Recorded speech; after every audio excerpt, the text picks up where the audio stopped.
6-shooting night very soon. I mean, they've been drinking, and you know what I'm saying? They've been cooped up for the last, week with the rain. I mean, all the signs are pointing to big shootings going down.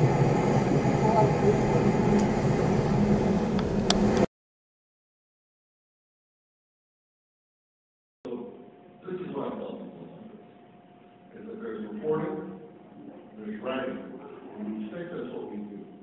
But the one thing that you have to do is you have to think. You have to stop between the reporting and the writing, and you have to think. You have to think. Said it 3 times. What happened now is crime lab's going to process the scene, they're going to take pictures, they're going to recover the evidence.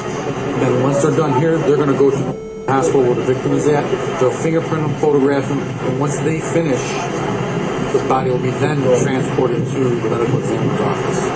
And then tomorrow morning, autopsy will be performed. And as it looks right now, there's a bullet lodged in his head. That bullet will be recovered, and that bullet will be submitted for testing.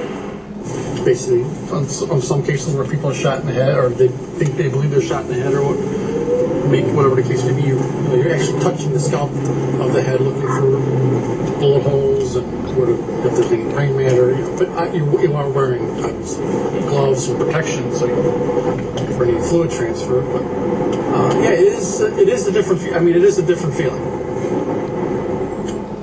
Según le platicaba a su mamá que eso pues lo llevaba a un fracaso mal, pues que no.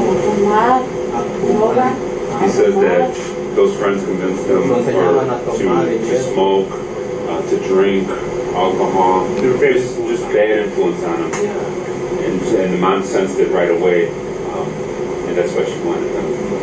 Or wanted him to stay away from him. And he says that mostly they hung out at night, and that's even more dangerous. He says he knew it was going to happen.